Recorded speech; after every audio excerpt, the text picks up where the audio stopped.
say that you're one of my favorite brother-in-laws. Oh, wow. Well, Yeah, thank you. you happen to be Am I the your only one? You would rank up there. Yep, right up there. Right. All right. So let's talk about school. Let's talk about kids. Let's talk about bias, diversity, all of the things. You ready? Sounds good. Let's All do right. it. And one of the things for those of you that are watching and listening, this is not going to be a discussion that's couched in political correctness. We're going to just talk about stuff and real life and what we can all do to make this world a better place. Absolutely. So Jason, the first thing that we should discuss, just so that we can have some context, you are involved with a charter school in Harlem, and we'll have all of that information about the bio and the background. But what's the difference? Because I think a lot of people are confused between charter schools and private schools, and are charter schools public schools? Well, that's a really good question. I think this is something that a lot of people just don't know about, and there's like a lot of miscommunications about, and some conspiracy theories about what charter schools actually are. To be honest with you, I went to school to be a teacher, and I wanted to be a public school teacher. And I actually was a public school teacher in Council Bluffs and Omaha. But when I came to New York, I learned quickly about charter schools. And the main difference between a charter school and a private school is a charter school is a public school. We actually have money per child, just like every other public school, except we have less money. It's usually 75 cents on the dollar for each student. But we also have an opportunity to have fundraising too, so that we can have some of the other things we want. Usually charter schools, not one size fits all. A charter school could be different and have different ideology and pedagogy and different things. Ours, for instance, we have a progressive approach.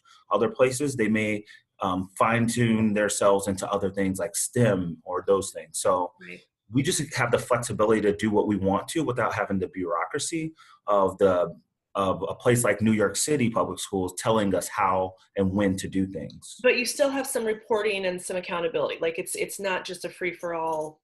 Absolutely. We have to first get our charter approved, and then over a course of time, we have to get it renewed over time. They check our measures, and we usually have higher measures. We put ourselves out for higher measures, and we have to make those measures. Our students still have to take the state exam, just like every other student, and then those are compared with other public schools, private schools, and other charters. And is it still a lottery system? It is still a lottery system. Right now, our school used to go 5th through 12th. Now we have an alumni, and we go from K all the way through our alumni support. So we do have a lottery in the kindergarten. What we found, though, is like if you watch the movie The Lottery, it's like heartbreaking when people don't get into the school of their dreams, to get out of the other school that wasn't servicing their kids. But what I'm finding in most states is there's a lot more school choice, and there's more charters. There's more even private schools who are reaching out to different students to get more choice and giving scholarships. And we're seeing some of those movements now in like places like Nebraska, who doesn't have charter schools yet, but they are. This is a discussion that's still continuing to manifest itself. That's cool. That's awesome. And I think probably the more you introduce things like charters, the more it helps a little bit with accountability for some other traditional school system. Right. And one other thing I want to say about charters is like there's good charters, and then there's sometimes some bad charters. And my whole philosophy is like I don't want to generalize anything. I don't ever want to say all public schools are bad or all public schools are good or all charters are bad or all are good. I think it comes down to the leader. It comes down to the vision and how they execute it. So I've seen some public schools do amazing things that I've stolen their ideas because it was so great. But then I've also learned from other charters that did not do so well. My whole thing is every child should have a great education. And if they're sitting in a classroom in a charter and they're getting a horrific education and putting them back even further than they already were, they should close that school down. Yep. So that's the whole thing. And with charters, they can be closed that quickly if they're not making their whatever measurables that they're supposed to have. So talking about measures and numbers, this was a while ago, but you guys reported having improved the rate of suspensions by a reduction of 182%, which is crazy. Yes. But more than just talking about the percentage and the stats, what is it that you guys are working towards? Like, what is it that you want when you reduce those suspensions? What's the impact of some of the things that you're putting into play? Well, the first thing is like, it's just about mindset.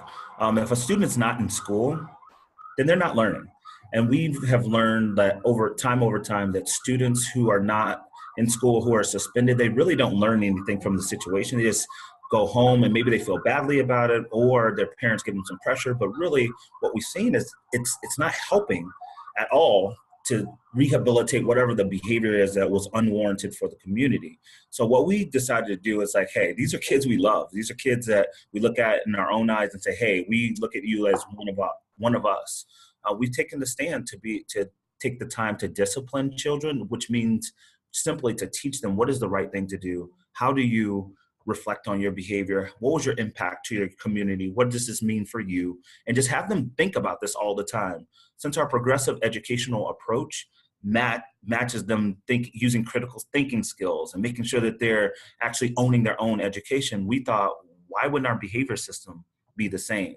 Right. We did start with things like demerits and these different things to help our students. And we thought that like them being compliant, even though it looked good, it looks good, it's not as messy as being restorative. We found, and now I'm learning in my new position, that did not help our kids as much as we thought it would. So Yeah. now we had to do some corrective measures, and that's the reason, the impetus behind us making sure that kids are owning their own behavior and their own destinies through their academia, and they have to practice that hour upon hour in this place instead of trying to figure it out somewhere else. Right. And so talk a little bit about that, because I mean, for me and the spaces that I roll in and the community that I build and where I spend my time, kindness and empathy and our responsibility to others is something that we talk a lot about. Mhm. But it's our next generation coming up that it's on them. Yeah, How it is. do you guys implement that? And then how can those watching who might not be an educator, who just have kids in their lives in different ways, how can we help that? And what do you guys do? Well, the first thing is just being intentional about everything we do. Like the smallest thing, like we don't think anything happens by happen chance. Like even if I say, hey, I'm demonstrating kindness to my teachers as being a kind principal, it just doesn't happen through osmosis that kid can name it, they see it, and they're just going to all of a sudden emulate it. What we do is we take time to make sure that we're naming the things that we're doing, and then we're pushing for these things and saying that they're really important. Rules of civility right now are really, really important for everybody, actually. Like you see that some people don't even want to say good morning to each other, and we push for, even in our school, especially because of our leaders are so great, we even go beyond that, where not only you're expected to be kind and give people the benefit of the doubt and advocate for yourself, but we even get to the point where we even say after years, like, I love you. And kids getting used to saying that here helps them be able to accept that later in life. And I'm seeing that being here for 12 years, like the kids I The pretty much difference. made say I love you every day to me. They say it so much easily now, and now they have easy access to open their hearts for those kind of things. Yeah. So it's about the mindset. It's about intentionally teaching to it, and also having them practice hour upon hour doing it and giving them feedback on how they're doing with it. Well, and I think that goes a lot to what's being talked about around race relations and bias and inequality, that when you dehumanize the person that you're not relating to in the right way, Right. it makes it so much easier to call them out or to not see them as a human being. And so all those things you just mentioned connect us with our humanity and our ability to see each other as human beings. Um, how do you guys deal with inequality and racism and bias and all of that stuff that no one wants to talk about, but everyone wants to get fired up about? How do you guys deal with it inside of your 6 walls of your different schools? Well, first of all, like just to give you some context, our school, like 100% of our students are Black and Brown students. So that creates a dynamic already that the narrative is a little bit different than it Yeah. is for other places. So I do recognize that. However, I know that every company across America and school district has to talk about race in some way because of the climate it is right now. The way that it manifests itself in our school is that um, we have teachers of color, but we also have teachers who are white who come to teach at our schools. They're all passionate about the work they do. But what we found is that all of us need to check some of the biases we have, both Black, white, brown, whoever you are, and just be able to have a frank conversations about the things that are going on and our own biases and our own privilege and all Right. those different things. The thing is just being courageous enough to talk about it at first and setting up a safe environment with our teachers, with our students, with our parents, so we can talk about it in a candid way, and setting up norms that make sure that everybody's respected in wherever their place is Mhm. with these race talks. Because the worst thing we want is like having all the black people all be experts and the white people know nothing. They're just the privileged people. Like Right. we come together as a functional team and we just put things in place to be a functional team and talk about these things in a candid way and how it impacts our work. And then we actually play it out and come back to that conversation often. That Um, is such, so that's something that was not on our list of questions. So bear with me as I go down this path. okay. Since we are related, you have a wife that happens to be my sister who has grown up in the same environment as I have. My Yes. father is black, my mother is white. And so growing up, I had, personally speaking, this feeling of always not being black enough to speak on issues as a black Mhm. woman because I don't appear to be. I don't appear to have had experiences where I would have been judged for my skin color. And I'm not white enough because I have lived through different experiences. So, what would be a really common practical way? Because what I see flying around social media and in real life is that what you just said, the white privilege versus the enlightened black folk that have lived through, the hard stuff, and how dare the white people, and it just gets kind of Yeah. crazy. So, Yeah. what's a practical way for someone to sit in a space with someone else? Like, is it all about asking to hear a story, to share life experiences, and then just listening and asking questions? Like, how does that actually play out? Well, my advice to anyone, right? It's like I think that first of all, we just have to be ready to listen and just have a mindset like a growth mindset even in this area that I might have the chance to change my mind. Because what Mm, I find is like even in our government system and these things, people stay on their side and they both want to be heard. And even if we're cordial enough to listen to one another, we weren't going to budge in any way. Well, my thing is if I commit to, I do have some knowledge about this topic myself. I know that you come with something too. Having that in mind with that kind of mutual respect, and then being open to just changing your mind I and love that. actually hearing the person out, then there's space for people to be enlightened and be able to move in this space in a respectful and civil way. Yeah, For instance, like when people talk about Black Lives Matter, I don't think that's the catchiest term in the world, but people stay on their side because they don't want to really hear what that actually means. yeah, But then on the other side, you hear like I want to hear why someone feels that you should keep up um, statues and monuments that you feel that are part of your history and how that preserved. I have to listen to those people to see, even though I might disagree, I might be open to saying, okay, you have a point here. Let I do validate your point and I understand where you're coming yeah. from. And I think growing up myself in a predominantly white environment and then moving to New York City has helped me be able to navigate these conversations in a meaningful way, to be able to talk with people who are on my Facebook feed from Nebraska and like, hey, all lives matter. I'm like, yes, they do matter. And then all other things we're talking about. Yeah. For instance, when I came to talk about liberating Nebraska with education there, it's just a small percentage of students who are actually Black and brown kids there. But because the numbers were so high in the predominantly white areas in their schooling, 86% sounds great as passing rate. But what about those other students? Yeah. And those are the kids who are being failed. I just want people to know that everybody's walk through life isn't exactly the same. You should see the person for who they are and love them that way, but also have those juicy conversations. That's the only way we're going to move forward. It is, and I think that to kind of piggyback on that, my feeling also is that until you know what filters and what perspective and what what came together to make the puzzle of their experience, you're not going to be able to see their side. And we all have stuff that we bring to the table that helps shape our beliefs and our opinions. So we talked a little bit before we started recording about the stats and about what happens when you have Black and brown kiddos, especially males, and their society has said and has told them from the very minute they could understand words, that they were destined for something other than greatness. Mm-hmm.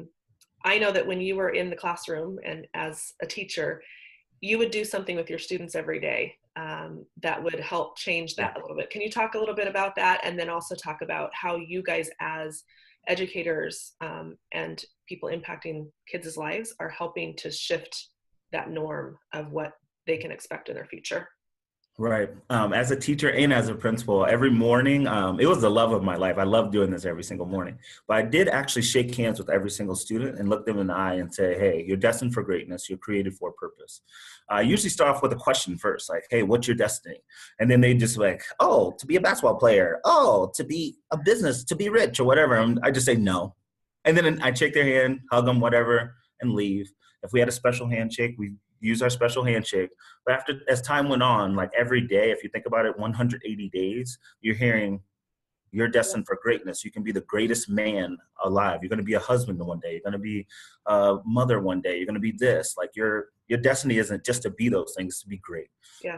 I just love and they start to believe it, and then you see them act it out, and they say it and they verbalize it. So I just think it's one of the most beautiful things I've been blessed enough to experience with hundreds, maybe even 1,000 kids now. And they still come back up to me and say, hey, yeah, I remember that. You're corny, but yes, I still remember those things. So, but it's not just in your classrooms though, because they're taking that message home. yeah. You know, like it's the greatest example of a ripple effect. And I think that's one of the things that I want our listeners and our summit friends to understand, is that even if you don't have children in your life currently, raising them inside of your house, we have such a responsibility and an impact that can just spread the right things. You're right. Like I thought about this when I was thinking about like how I did that, but what you're doing is speaking life to someone, and you're validating the greatness that they possess. Because all too often, even our own selves, we like to tell ourselves what we do wrong, what we need to improve upon, instead of speaking life and speaking into the future and speaking. And to be honest with you, I've been blessed enough to have mentors and people in my life where there's times I didn't believe that, that I could do different things until they were like, hey, you'd be the perfect, I would follow you. Or you want to write a book, you should write the book. And I'm just like, you know what, like, just even I, like me, who's been in all these spaces, just hearing those things and speaking life does motivate me. And I think that for someone who's been given that much, it feels like I should be able to speak life into someone else. And I want to say this because I think that it doesn't happen as often. I think especially young females, because all too often, if they seem like they're bossy or these different things, they're not looked at as like leaders. They're supposed to be kind and sweet, but I want us to encourage girls too to be, you're displaying your executive skills and your managerial skills when they are telling their brother what to do. So I just think that speaking those life into them now, and then letting them know that it's a norm for them to feel that they can do great things. They hear that enough, they believe it, and then they act on it. You're not speaking from experience with a bossy daughter. I can't, I will not answer that. I love it. So what would be something, so some of our people that are watching might have kiddos in a school system that is not breathing life into their children. They're not adding, social justice and kindness and empathy and all of those things as part of their learning. What are one or two easy tips for after 3 o'clock or before 7 o'clock that we can do to inject those same things into our kids if they're not getting it at school, like the HBA kids are? Again, I don't know what everybody's capacity is, but one thing that I would recommend for every home, especially in this day and age, is just make time to put your technology away, sit down and just have conversations, because this is the space that you want to gain the trust of your child, but also be able to drop some knowledge, and also the vulnerableness of like, I don't know the answers to all those questions, but we can figure it out together. And then also just always like making sure that you don't want to be a helicopter parent so much and like be on top of your kids. You want to give them room to make mistakes and trust, but also keep them really close to you. Like, just don't let them figure it out on their own and then do reactive measures to correct things. Be proactive and like getting ahead of these conversations, and also how they're putting themselves out there on social media. Yeah. So you've been at Harlem Village Academy for years, and you've recently been promoted to a new position that puts you in the same space as kids that you started this journey with, Yeah, the it's beginning of the crazy. education. It's What are crazy. some things, I guess, in terms of encouragement for people that have children in their lives, whether it's their own offspring or children that they mentor, what's some encouragement around things that you've seen from those alumni that might give a little motivation to those of us that are still in the thick of trying to muddle our way through raising children? Think the thing that's been on my mind the most, just reconnecting with everyone, is like helping kids find their own passion.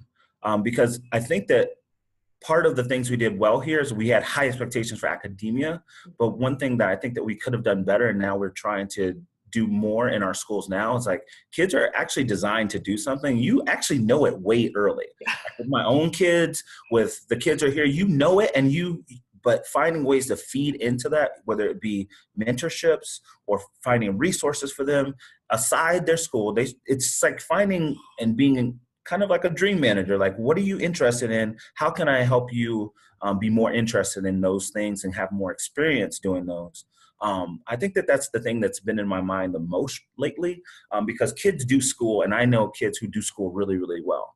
But to wake up every morning and have a job or have a career that you actually love, or you're doing something you just think you're designed to do, I feel like I have that. I want, I think anyone can encourage someone else to do that, and just and getting to know them in a deep way, you can help them manage their dream and give them that encouragement so that they can push forward for it and validate that, yes, you can actually do it. Right. So that brings me to another question for anyone that's watching that is an educator or has aspirations to be an educator. What would be your, I mean, you could talk about this stuff all day. I can. I love it. It's what, I'm in love with it. Like, I want to be, when I retire, I'm going to teach again. That's yeah. all I want to do. I'm serious. It's What would awesome. be some of the encouragement or inspiration you would share with either educators currently or people that aspire to do that? I just say, like, this is a profession that if you feel like you're leading yourself in love and but also vulnerability, like if you are not trying to be the dictator in somebody's life and just be in charge, but you actually want to be alongside kids, there's ways that you can do it, and that you don't have to get burned out. You do not have to get burned out. There's so many things that you should be doing something you love every day. And if that's teaching or creating or whatever, kids should see you doing that, and you give them opportunity to do the same. And then on top of that, like, there's just different ways that you can manage your life so that it's doable. And then you feel fulfilled in what you're doing, and you can actually have your life in order. I just think that that's a beautiful thing. It's a beautiful profession where you can teach others.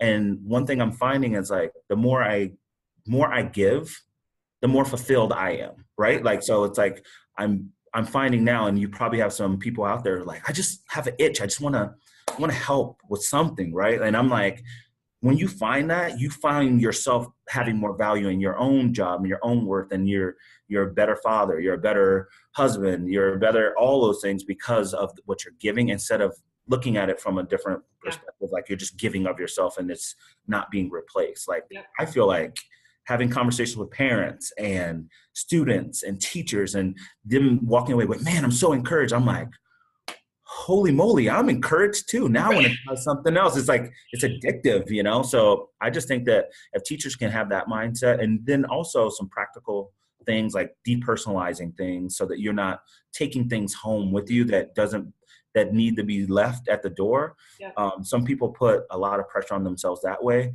when really you have a sacred calling to teaching. You don't have to take those things with you. It comes with the territory, but depersonalizing the issues that happen in school will help free you more to be there for your students and be an effective educator. That's good. So, one question I have around speaking up and speaking out and making a difference. You recently testified before the Nebraska legislature on things that you feel passionate about. What do you say to people who have something they want to say but are feeling like they don't know the right words or they don't know how to say it? There's a lot of ridicule happening right now around saying something the right way or being educated enough to know what you're talking about. I would love your insight into that, because I mean, I know how I feel about it, but Yeah, I mean, I think that it's important. Like, I know that things are going to get messy sometimes. And sometimes if things get messy, you have to just say it first, right? Like, hey, things are going to get a little messy here because I'm not polished or what have you. But I think like just naming those things first Yeah. kind of helps gear the conversation. However, I teach my teachers, parents, whatever, if you have something important to say, write it down, practice Good idea. and see a way that you find, because me, I want to be a champion. I want, what if my message is to help get Nebraska to have more choice for kids, I have to take that seriously and really write down the words I have and then practice it in the mirror and practice it with my wife and then practice it with other people, just so, because it's so important. But there are moments like, even now, I'm not rehearsed right now. This is my, like, from the abundance of my heart, my mouth is going to speak. Yeah. But I do know that when you have maybe a difficult audience, you do want to take some time and attention to that, because if it means something to you, it should be worth, you have to put that effort in front of it. To be honest with you, I write down, if I have a difficult conversation with one of my teachers, I write my notes first, because I know it means something to them, that I took the time to be intentional about my words, because I did want us to still be connected at the end. And Nebraska itself, I love Nebraska. Like, I grew up there. I had a great going there. Was it easy all the time? No, but that was where I learned to be a man. That's where I learned to be, who I am today. But like, having that love, I could bridge the gap, Yeah. what they don't know, and our love for that state. So that's why I felt like I can be impactful in that space. Yeah. And I like what you said about writing it down, because I think that also sets the intention that you've taken the time to think it through, and have really made sure that that is what your message should be. Mm-hmm. Yeah. So last two questions. Okay. What is your personal mantra? What fuels you every day? Is there one thing in particular? It's funny, like, I'm just at this stage of my life where there's like just multiple, because I deal with different spaces, right? Like, so I think one of the main ones right now is like, I really want my life to be in order, right? Like, the things that are important, I want them to be in order, and I want there to be evidence of those things. So instead of saying that my walk with God is really important, but I never do anything around that, that just doesn't feel authentic to me. So when I think about my priorities, I think about, my relationship with God, my wife, my kids, and I do separate those two. It's wife and then kids, and then it's my purpose, then it's my family, and then it's my career. Like, if you can even tell by the way I speak, the sixth one on my list, I'm very, very passionate about, but I want to make sure that it mirrored, the other ones are mirrored as well. So I'm very passionate about the relationship I have with my wife and making sure I'm building that relationship I have with my kids, and like how it actually impacts the work that I do. It's just like, I just feel blessed and humbled to have those things, but like, just make sure my mantra is, make sure your priorities are in place and make sure there's evidence to provide that that's actually true in your life. I love it. Another one is Meliora. I've been saying this a lot. It's just like, every day is better. Like, I just want everyone to feel that every day you can get better, have a growth mindset in those things, and you can do great things. And not to say that I'm there yet, but I know that I've seen people do great things because every day they had that mindset that it's ever better. There's ways I can get better in every way, and just finding that one and incrementally getting better. Yeah, I love it. Yeah, those are the ones I have right now. So what do you read? What's your go-to resource? What's your, I'm having a bad day, I need to pick me up. What's your source of fill up, your rejuvenation? See, like, if I wasn't like, I know people should read the book Quiet, because I know there's some people in my family that rejuvenate by reading or being by themselves, and that should be respected for sure. And usually when I have like these go-to books they're just like, I call them my old friends. Like, I always go back to them. It's like, in different seasons, I'm like kind of I try to act like an athlete still. In different seasons, I get myself pumped up for these different times of my life. And especially when I know things are not going the way I want to, I have some pick-me-up books, usually devotionals, usually some sports books. There's some books by Ted Dungy that are really great for me. But me, usually I just talk to somebody. So I'm an extrovert. I call Duran. I call my little brother Duran, or I call Jeremy Pratt, or I call, I'm a person that Your people. on on other people. And then, so now my job is perfect because I'm like calling alumni students from 2011 to 2016 and seeing kids here. So it's just like, I'm pumped up all the time. So So it's almost like you get your motivation and inspiration from the stories and the encouragement of others. Like even, absolutely. yeah, that's a good thing. With, it feels like I've had conversations and a lot of reflection on this. It just feels like, because it's something that's like natural for me, and it's something that actually motivates me, and it's something that I'm enthusiastic about. I want to use that gift to be able to give back a lot. So that whenever I'm having conversations, I don't shy away from giving advice. I don't shy away from difficult conversations. I don't shy away from saying I love you. I don't shy away from like saying, like helping with a plan. And my next step is like, I know out there's like licensed life coaches and those things, but I think I try to emulate that with everyone that I can, because that's been given to me in a lot of different ways through a lot of different people. And I just get a lot of enjoyment out of it, but also helps me be more interpersonal about what my goals are and what I really want for myself too. And it helps everybody in my community if I'm engaging in that kind of practice. That's awesome. Everybody should be doing something they love every day, and that's what I get to do. I agree. And I think that's one of the reasons for this summit, is to kind of give people different snippets of other people's lives and what they're doing to maybe motivate others to get up and do something. Okay, so if you had one more chance to say something to the students and the children in your life, and one thing only, what would that be? I love you. That's all. I love it. It goes deep. I mean, it does. It changes the way we walk and the way we hold ourselves when we know that someone's out there. Yeah. It's interesting. I really think about it a lot. And it's like when some people say, "Oh, I love you," or "Good morning," I guess. But like, I think my students really know. If they've engaged with me even more than a few months, they know I really mean it. And they look at me and they like try to size me up to see. But after a while, they're like, "Nope, that dude actually does love me." Yeah. Well, and there's no limits. We don't have, as humans, a boundary around the number of people that we can have love for and love. I know. Too many. Too many. Love it. I love it. I love it. It's awesome. This is a blessing to have to be in this space. Yeah, that's great. Well, I'm glad you're in it. Yes. Thank you so much. We will have some links to some other places that people can check you out and check out what you're doing in the world.